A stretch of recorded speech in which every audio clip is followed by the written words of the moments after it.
was just here, actually, in February. Yeah. Yeah. And V-Day, big success. It was a wonderful V-Day in Atlanta. We did it at the Roxy. Was anybody here? It was fantastic. It was great night. With Jane Fonda and Pro Play and Pat Mitchell, and we raised, I think, about $50,000 for groups in Atlanta. All that money stayed in Atlanta. So good. Well, first, should we talk about your vagina? Do you have a name for yours? I call it cunt, yeah. Mine is 100,000 watts of power. I like that. Something different.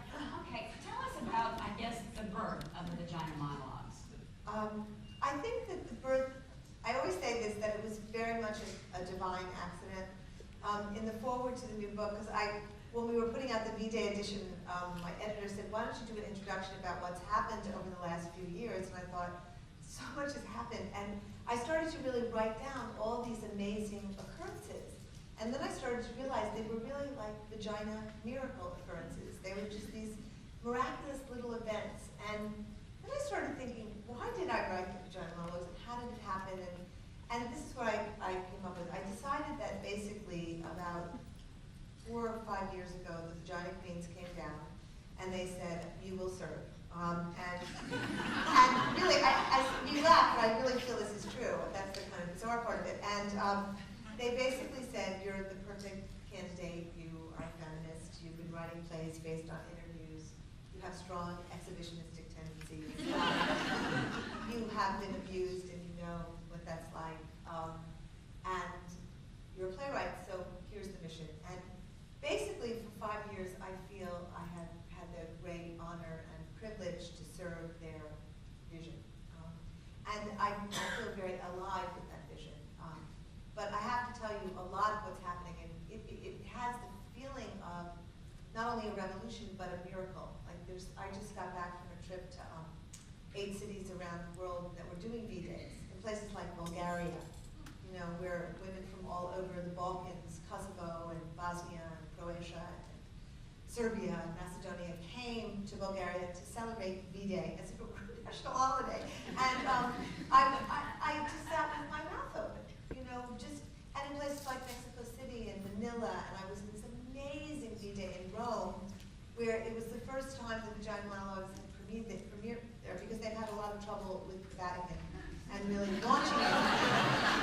And so here we were in the most gorgeous theater in Rome, the Teatro de Argentina. It's one of those beautiful theaters, like one of those great chandeliers and red velvet, you know, 22 Italian women stars. The most beautiful women I've ever seen in my life, with these black outfits with one single red silk scarf. Some wore them around their wrists, and some tied them around their legs, and some around their hips, and some around their heads. And I thought, I've got to go to heaven. It was the most beautiful thing. And it was a sold-out house. There were 750 people. They had never heard the Vagina Monologues. And this woman, this brave, brave woman named Nicoletta Zobili, who bought it there, it was like one of those moments where 20 minutes we were sitting there in this box, waiting for the show to begin, terrified out of our minds. And she just turned to me and told me her story. In that moment, it just like all came out. This is why I did it. And I've been healed. And we just sat there weeping as the lights came up, you know, like, and it was unbelievable. At first, people were a little nervous, and then people started to laugh, and then they really laughed. And by the end, people were chanting V, and had V's raised, and were pouring out in the streets of Rome, and you know, there were parties all over the place. Now, this is in Italian, right? It was all in Italian, you know. And, so do you know what they're saying? I knew V. I could kind of feel the monologues, and I got to do the last stanza of the birth piece in English. But it was, and the same thing in Paris, and the same thing in Mexico City, and all over the world. There were, I think, 50 cities this year, and 250 colleges. So it's been, it's way beyond me. You know, I literally get on airplanes and I get off and I have my mouth open, you know, most of the time. And I feel that there is this incredible energy of women and men, that it's the time has come for women to rise up and take back the earth. Now you have a goal of ending rape by the year 2005. Do you really think that can happen? Yeah, I do, and if it doesn't happen, we'll keep going, but it's good to have determination.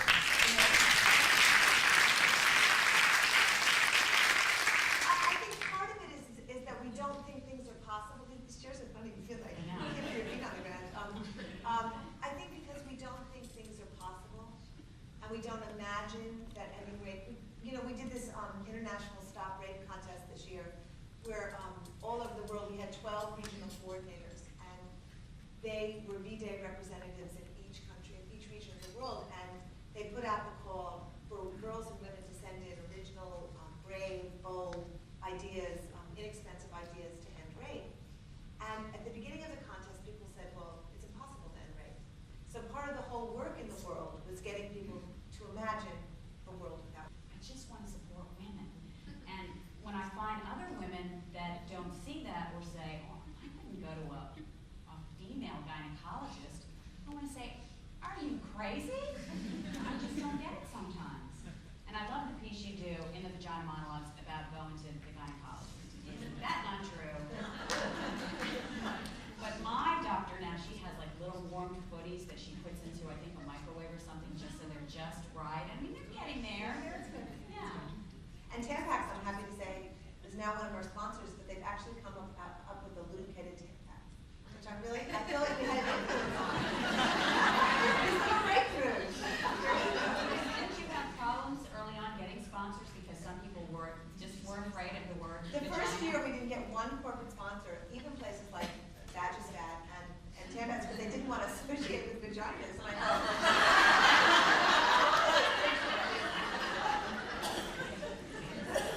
Well, before we run out of too much time, I want to let anybody ask. the movie, I filmed the Vagina Monologues on HBO, and I interviewed all these fantastic women about their vaginas. It's hysterical. I mean, it is just hysterical. I mean, When's it going to be on? it's going to be coming out on V-Day, and what we're hoping to do is to get women to show screenings of it all over the country, and then have vagina dialogues afterwards, where A, people can talk about their own new fad, and two, yeah, I kid you not, I spent 2 weeks in the surgery center watching the operations and interviewing women as they were going in and coming out of the operations. And I went from there to Kenya, where women are rising up to end, clitoral mutilation. So it was this, what world are we in? So basically, what I'm seeing in my travels, and the reason I'm calling it the good body, is that it doesn't matter what women are doing, somewhere in there needs to be good. Whether I'm in Turkey, where women are sugar waxing their legs and all over their bodies to be clean and good, or spending the days in Hammam to feel like the sins have washed away, or whether they're making their vaginas tighter in South Africa with herbs so that they'll feel like virgins. It's just fascinating, this drive towards goodness and how it's really been, I think, completely perverted in patriarchy. I think the impulse to be useful and good is a profound impulse, but what the distortion of it in patriarchy is really, really shocking. There's somebody. Quickly, what were the three main rape prevention ideas that were found? We're in Atlanta, in the big city, but if you have small communities, next year is really about getting it out. Whenever you are ready. Oh wait, hold on one second, I'm sorry.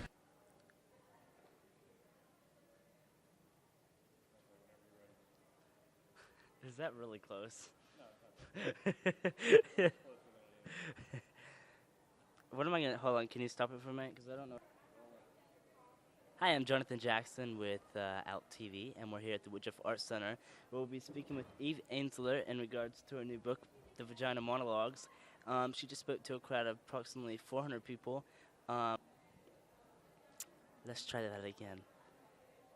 Hi, I'm Jonathan Jackson with Out TV, and we're here at the Woodruff Arts Center, where we will be speaking with Eve Ensler in regards to her book, The Vagina Monologues. She's in town promoting this book and a new book that she'll speak to us about. As well, she just spoke to a crowd of around 400 here at the Woodruff Arts Center regarding what it is, or I messed up. I don't like doing these openings.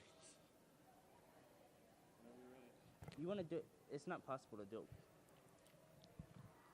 Hi, I'm Jonathan Jackson here with Out TV, and we're at Woodruff Arts Center where we'll be speaking with Eve Ensler in regards to her book, The Vagina Monologues, and her tour that she's on right now, promoting this book and a new book that she has recently released. We'll speak with her about that and see what that's all about. As well, we'll speak with her about what it is like to be a woman. I mean, I personally don't know, but she's well spoken for vaginas. And that part of a woman, and we'll speak with her about the Vagina Monologue is actually an off-Broadway hit, so we'll speak with her about that as well. So stay with us. Hi, I'm Jonathan Jackson with Out TV, and we're here at the Woodruff Arts Center where we're about to speak with Eve Ensler in regards to her book, The Vagina Monologues, and how it is to be a woman. She has a lot of exciting upcoming events, and we're going to speak with her about that as well as being a woman activist for other women in the world.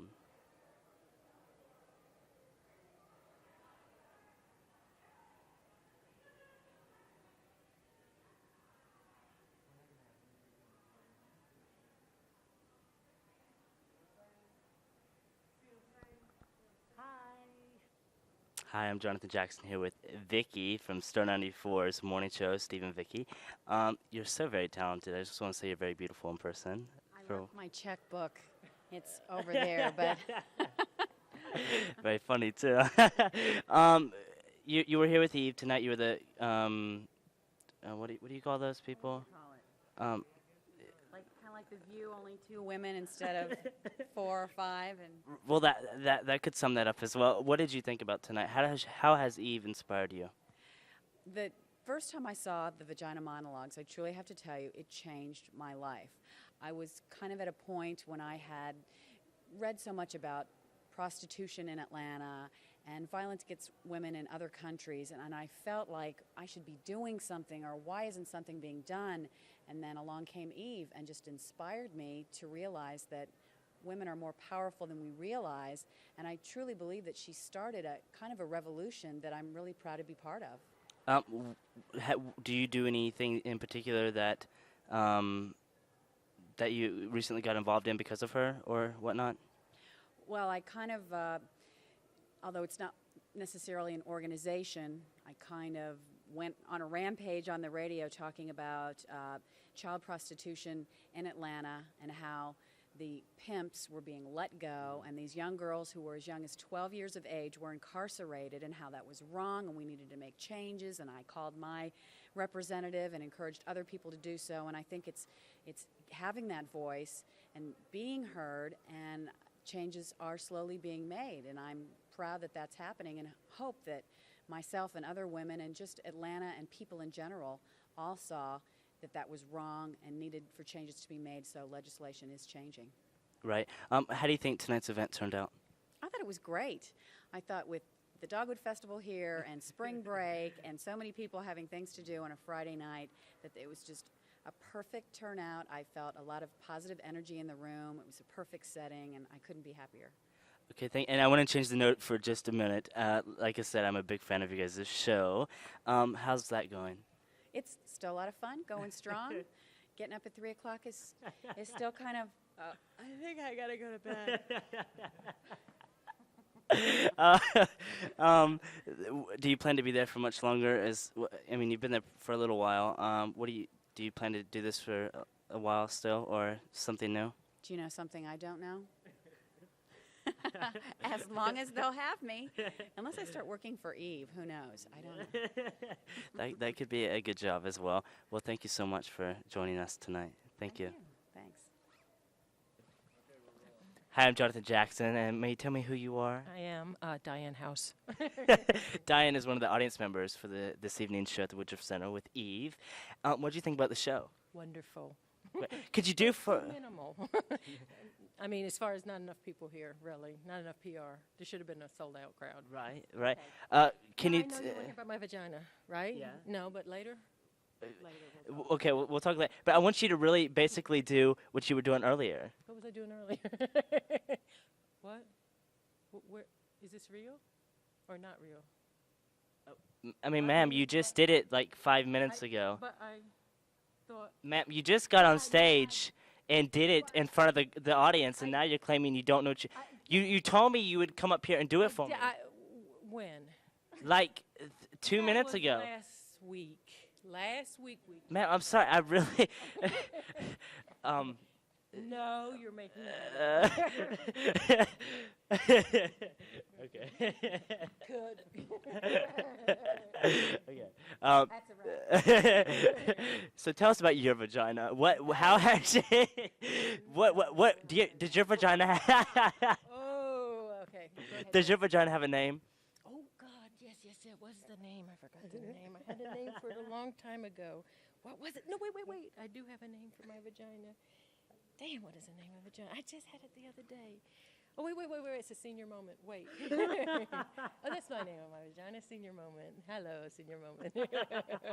No, I do have another name, but it'll come in a minute when I'm not thinking about it. Okay, go ahead, another question. The name of my vagina? How has she inspired you? You know an interesting story. Do you have We'll time? take the Oh, mic. yes. Go ahead. An interesting story is this. I didn't know about Eve until the Oprah show, and I didn't know about Eve being on the Oprah show until some women in Afghanistan wrote me and emailed me. I've been writing these women for about 2 years from that group RAWA. And what's that mean? Come here. It's too long of a story. Anyway, so they wrote me and told me to watch Oprah because Eve was on, because I'm holding a fundraiser for their particular group, the Women of Afghanistan. And so I went to the Vagina Monologues here and heard about this tonight, and here I am again. Wow. Talking to you. So do you know your vagina's name yet? Wait, I do. Oh, God, I had the perfect name for Just it the take other day. as long as you Yeah, need. okay. Well, you don't have that much tape, I don't think. It's a long senior moment. Do you want this back? Or You hold it. Sure. This is not shaped like a vagina. Right? Right. Right. Okay. Wait. If you could cut the tape and I could think a second, I could probably know what the name is. Okay. All right, let's see. The vagina name I had the other day, and I thought, this is exactly the name I've always meant to call my vagina. And I used to call it that when I was little, I can't remember. Okay, I'll get it later. All right, I'll call you. Okay. Well, I look forward to hearing from you. Thanks so much. Thank you. Thank you. He's the best. He's a total doll. He wasn't always Dylan McDermott, you know. He was my son for most of the. I mean, now it's so funny because girls are like Dylan. I'm like, oh my God, how surreal is this? But you're not married or anything, right? No. Do you have a big gay following? I do. I think there were a I lot. think that was really strong when the man stood up tonight. I'm very, yeah. Because I came out on TV last year. Good for you. I'm only 17. I just turned 17. Really? And my birthday's on Valentine's Day. Oh my God, you're a V-Day boy. So I'm a B-Day boy. Wow. And I just won an Emmy for my work being the local TV host in Georgia. At 17? Well, I won it at like 16. Who are you? My name's Jonathan Jackson. That's so great. My house just recently burnt down, and I had a cancer scare last year, and I grew up on the streets in a train car. And so your story really motivated me because I see other teens on TV, and they're doing interviews with Jay Leno and stuff, and I see myself as like, you know, I'm 17 and I'm still struggling. Yes, Mariah Carey is a good friend of mine now. I was just in her movie that's coming out at the end of the summer. I'm collaborating with a lot of stars, but they're just people. But then again, I don't have the publicity this 12-year-old has because he has more money than I do.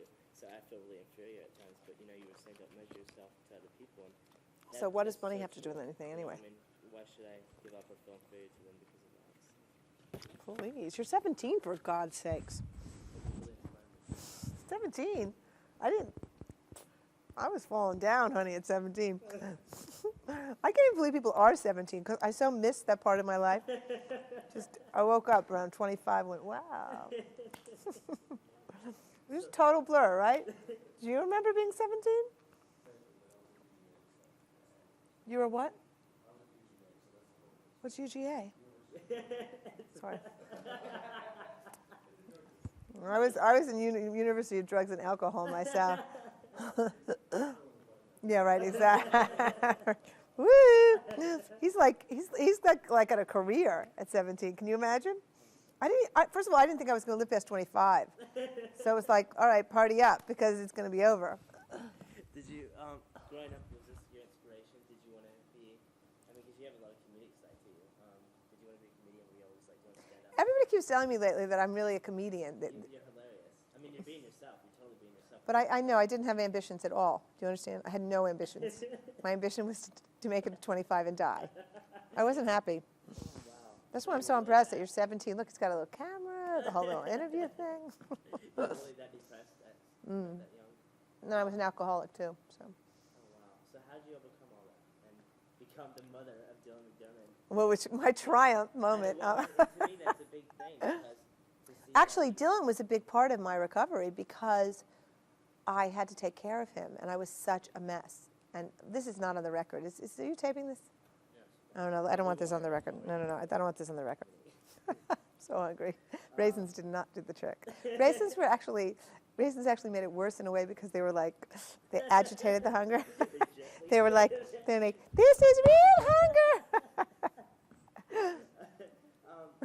Did you ever think the success of a early 1990s conversation with a friend of yours would turn into, No. your success? No, You're phenomenal. no, not at all. It's all been a divine accident, a vagina miracle. It really has. How'd you come up with V-Day? I mean, Well, it's like a national holiday. yeah, it is. It's an international holiday. It's really becoming. That's amazing. I can't even believe that you go over there and do your thing over there. It's 50 cities, and we came up with it because when I traveled with the Vagina Monologues around the first tour that I did, it was a very grassroots tour, and every place I went, women came up to me to tell me about their vaginas, not their vaginas, but basically how they'd been abused or raped or beaten, and it got to the point where I started to feel insane, and I was going to stop doing the Vagina Monologues if I couldn't figure out something to do about it. So in 97, 96, we said, let's do V-Day. Let's create a Vagina Day, an anti-violence day, a victory day to end violence. And we'll invite all these great women to come and perform the Vagina Monologues, and we'll see what we can do. And we did, and most of them agreed, and we launched this. And how's press been with your, they seem to Incredible. Well, I think whenever you have celebrities in a celebrity culture, the press is interested. And I've been an activist my whole life, and believe me, I've fought celebrity culture tooth and nail because, in principle, I think celebrity culture really encourages inside and outside, and people who matter and people who don't. And I think it's also created in most of us this sense that we're never anyone. No matter what we do, we haven't achieved enough, or we'll never be enough, or we'll never amount to enough. But I think at some point I realized that if celebrities and if really great actors endorse issues, people do pay attention. And you're an advocate of that. I mean, you're showing of that. Yeah, and I think that's the reason. There's no reason to have fame or success unless you're going to help people with it. That's the only reason to have it. But you don't see yourself as a celebrity, or No, I just see myself as an activist who works 24 hours a day to stop violence. do you travel like constantly? Mhm. When does it end? Where do you go from here? I mean, It doesn't really end. I mean, for a while I kept thinking, well, eventually I'll be home. And now what I'm realizing is that's not going to happen for where's home? New York City. Oh wow. So how often do you go home? Well, I've been traveling on the road for about a year and a half.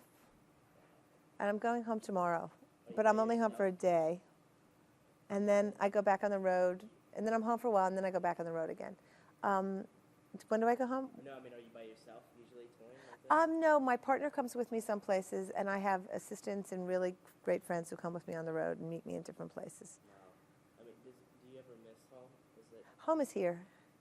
Home is here. I mean, one of the great things about traveling is I've really given up this notion and attachment to place as an identity, and I'm really happy wherever I am. This is where we are. This is what it is. It's this very nomadic way of seeing the world. I think I've always been a nomad in my spirit.